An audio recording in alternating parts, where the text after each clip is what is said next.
e a chave para a gente resolver problemas, né, não deixar que eles aconteçam, é uma comunicação entre todas as partes. Tá? Opa. Só para vocês terem um dado aqui, uma ideia, esse gráfico aqui mostra a quantidade de desligamento de linhas de transmissão por ano no Brasil.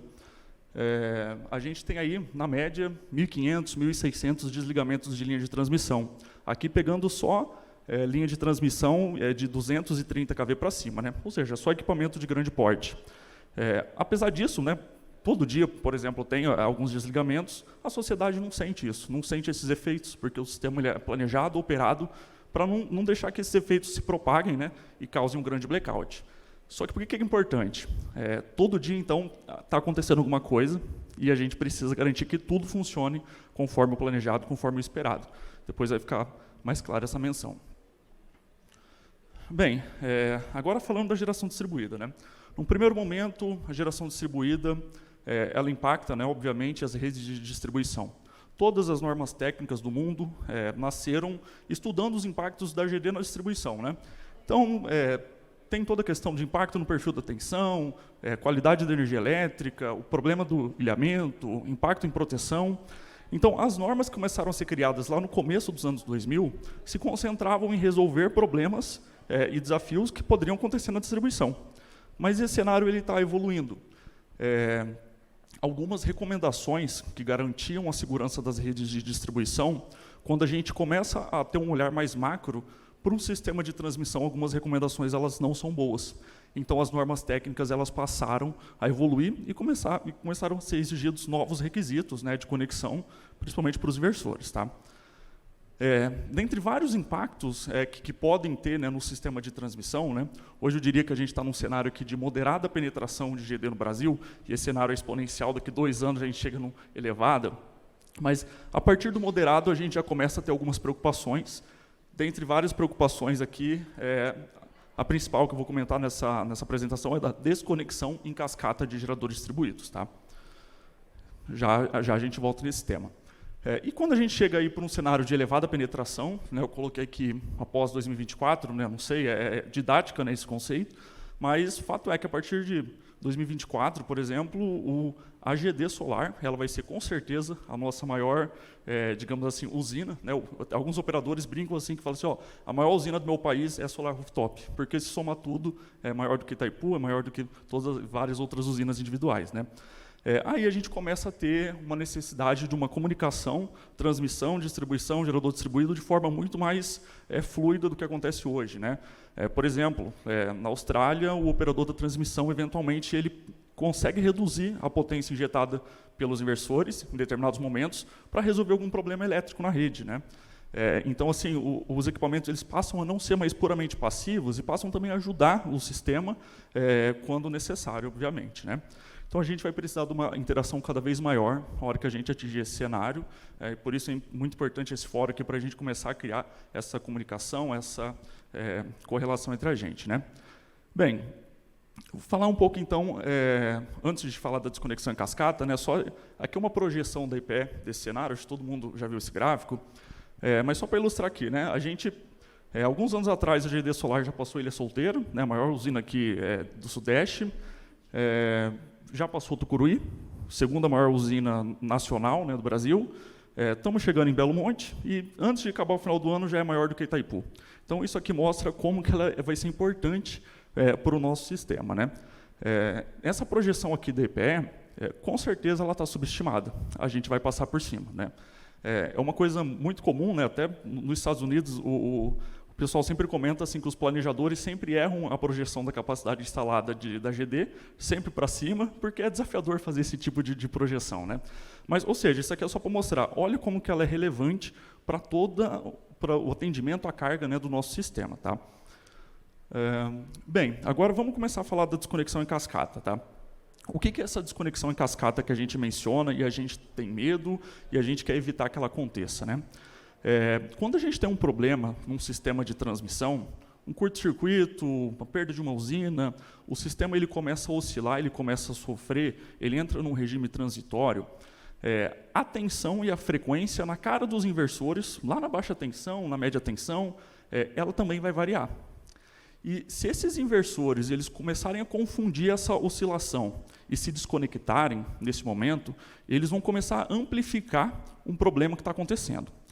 E aí começa a entrar tipo numa que a gente chama de espiral da morte, que começa o inversor se desconectar, o sistema já está sofrendo, começa as coisas ficarem piores, piores, piores, aí acaba provocando, né, ou agravando grandes blackouts, tá? Esse fenômeno ele aconteceu a primeira vez na Itália, em 2003, um problema na transmissão da Itália, que 3.400 megawatts de geradores distribuídos foram sendo desconectados no meio do problema, resultando num blackout geral. 2006 na Europa, no Reino Unido algumas vezes, 2021 aconteceu no Brasil também. Tá? A gente teve um evento aqui no Brasil que 1.700 megawatts de geradores distribuídos foram desconectados por um problema que não deveriam. O problema não era com ele, mas eles confundiram. Né? Nessa estimativa nossa aqui, geração distribuída está num conceito amplo, tá? Entra PCH, biomassa, não é muito associado a GD solar, não. Mas, enfim, como essa projeção da GD solar está crescendo, né, a gente tem que evitar que isso aconteça. Né? No Reino Unido, em 2019, teve esse evento, né, digamos assim, não foi um blackout, né, foi um corte de carga controlado, mas muito severo, porque teve um problema que uma eólica e uma planta a gás foi desconectada, e a geração distribuída solar na distribuição se desconectou também de forma errada, por problemas de proteção dos inversores mal ajustadas, proteção anti-ilhamento muito sensível, ou até problema em PLL dos inversores. E agravou o tamanho do problema. Né? Então, quando isso aconteceu lá no Reino Unido em 2019, assim, deu um alerta muito grande para o ONS, né? Porque a GD Solar está crescendo de forma muito acelerada também, a gente então quer evitar que isso aconteça. Né? Então, nesse evento aqui, a geração distribuída aumentou então, em 35% o déficit de geração. Ou seja, aumentou o problema em 35%. Né? Então, isso é muito crítico, né? É uma questão que a gente quer evitar que aconteça. Tá?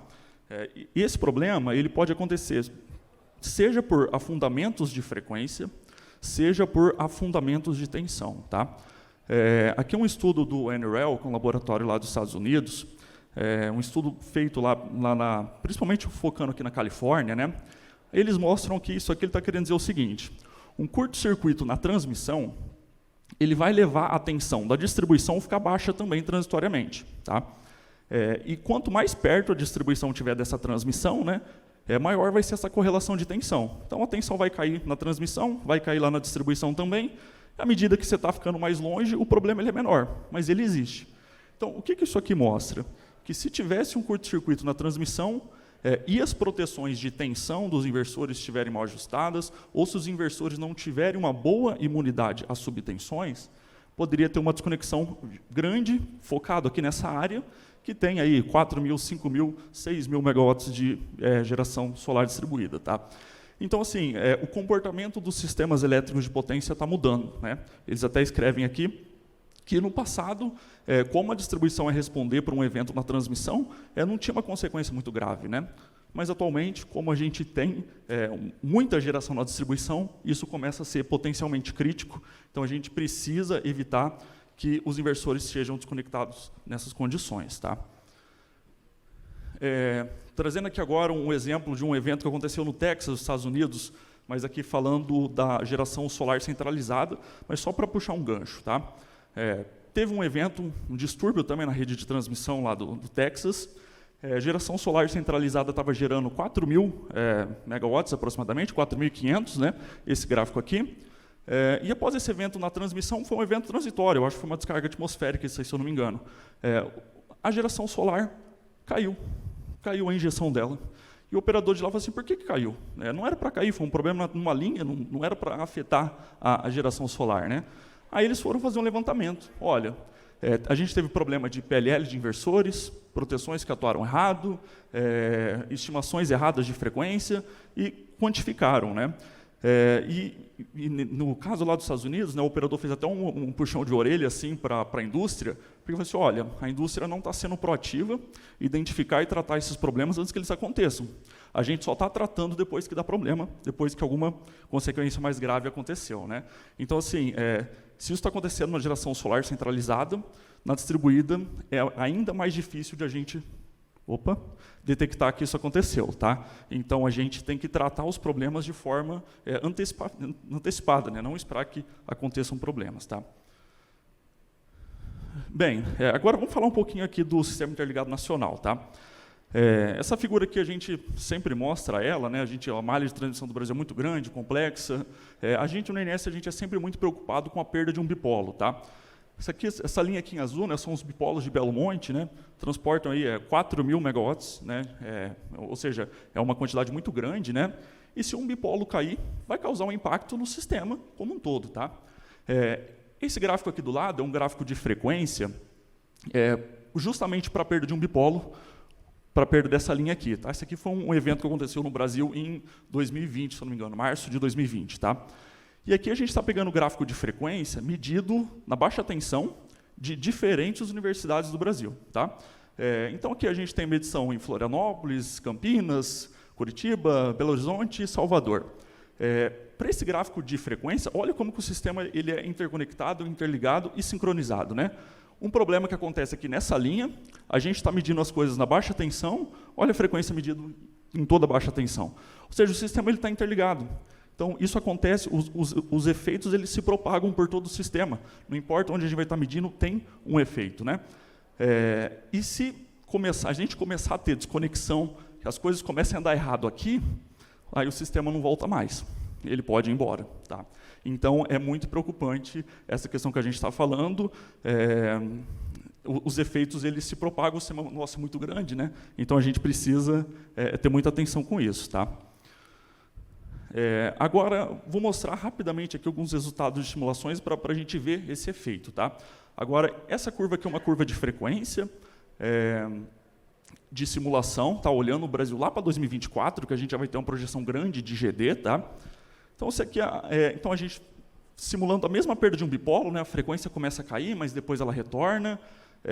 Essa curva em vermelho aqui, ela mostra o primeiro estágio de ERAC do Brasil. O primeiro estágio de ERAC ele é uma ação, né, automática que tem no sistema que corta a carga, corta aproximadamente acho que 10 milhões, 15 milhões de consumidores, para evitar que um problema maior aconteça.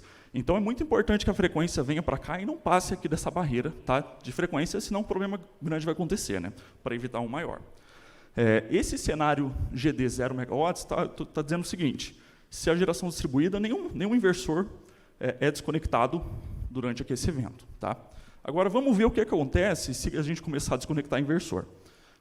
Inversor, geração distribuída, PCH, biomassa, pode ser... O problema não é de fonte, né? O problema ele é da desconexão. Tá? Então, a curva de frequência ela começa a ficar menor. Então, a gente já se aproxima aqui de uma região perigosa. 1.000 megawatts, tá? A gente está se aproximando cada vez mais. 1.500 megawatts passou a curva vermelha. 2.000, 2.500, obviamente passou ainda mais rápido. Né? Nessa curva aqui, a gente olha, a frequência está aqui, desceu, subiu em tudo. Né? Qual que foi o problema? O problema é que, quando ela passou daqui, 10 milhões de pessoas ficaram sem energia. Tá? Se a gente tiver... a penetração que a gente vai ter de GD em 2024, ela vai ser o quê? 20 gigawatts? Então, se a gente tiver 10% de... Mais de 20, 25, se a gente tiver 10% de inversores que não têm uma boa imunidade, olha o problema que isso pode causar para todo o setor. Tá? Estendendo agora essa análise, né, agora em um ponto de operação mais crítico do país, agora que essa aqui é uma variável muito que quem é de sistema de potência gosta de analisar, que é o ângulo de uma usina. Né?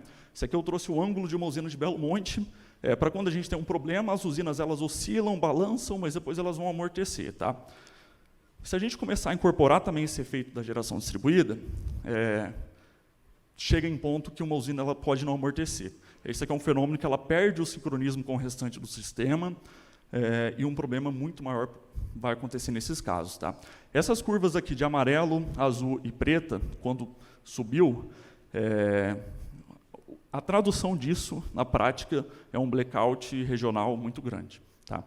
Então, assim, a desconexão de geração distribuída, que já aconteceu em vários outros países, está começando a acontecer aqui, e a gente precisa evitar, agir como setor, para evitar que isso cause um problema. Porque a solução ela é simples. Tá?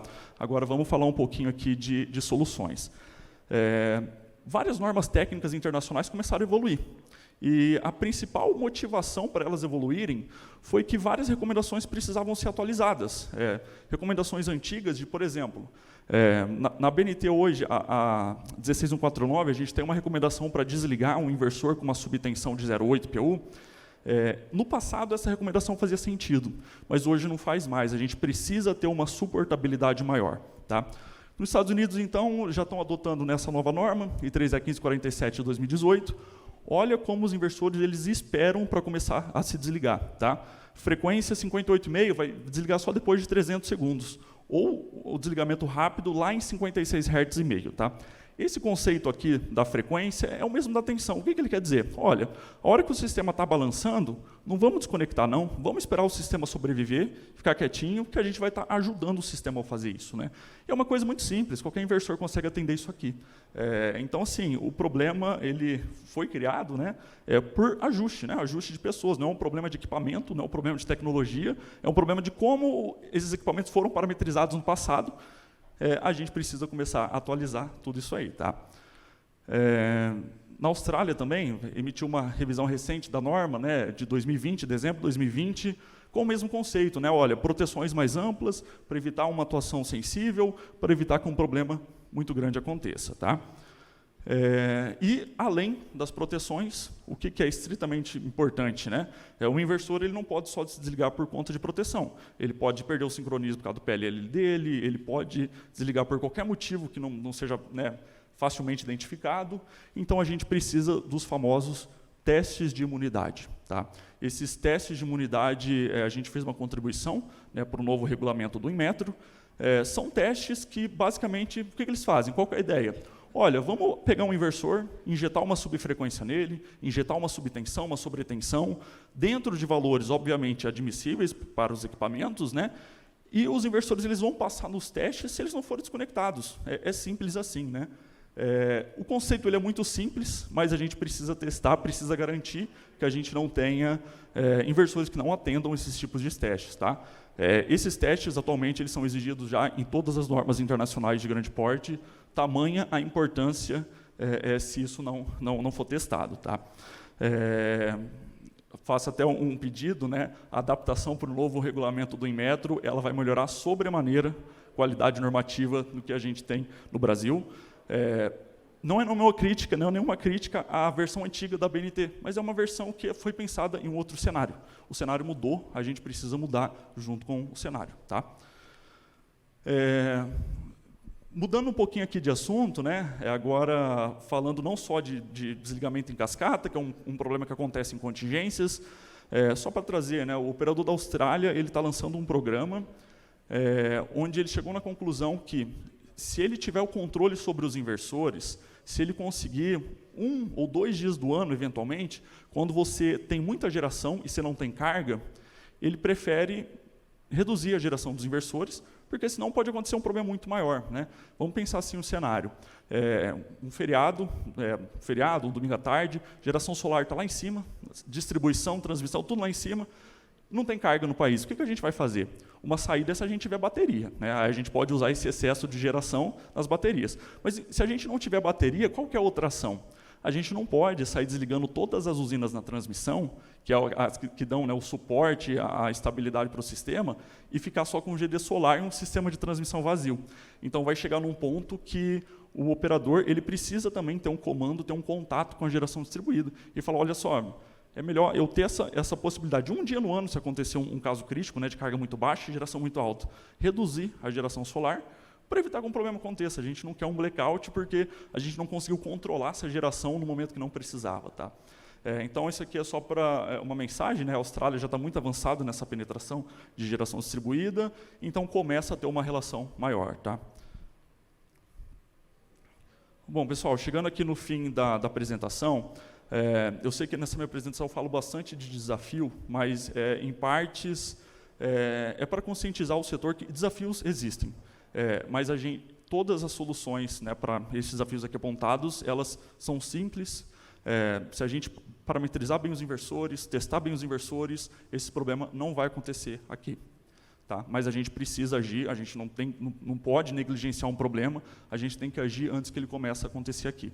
Não é bom para ninguém do setor a gente tem inversores com equipamentos, com comportamentos, né, inadequados, que vai acabar propagando problemas que são completamente evitáveis. Tá? A desconexão em cascata, a gente sempre fala isso, já aconteceu em vários países do mundo, a gente tem que aprender com o erro dos outros. A gente não pode ficar deixando que isso se repita aqui, um dia pode ser um blackout geral, e seria muito ruim se isso acontecesse, porque a solução ela é simples, tem como a gente chegar nessa solução. Tá? Por isso que todas as normas técnicas estão evoluindo, porque os inversores, a GD solar, começa a impactar todo o sistema, então o olhar para a construção de uma norma técnica tem que ser um olhar macro, uma coisa global, né, pensando em todos os aspectos. Tá bom? Só para reforçar, os desafios aqui não impedem em nada o crescimento da GD, né, mas ele evidencia, né, a necessidade da gente adaptar a norma, incorporar novos testes, procedimentos, para evitar que algumas coisas ruins aconteçam. Tá? Esse é o meu contato. Quem tiver dúvida, também fico à disposição para a gente conversar. Isso aí. Muito obrigado, pessoal.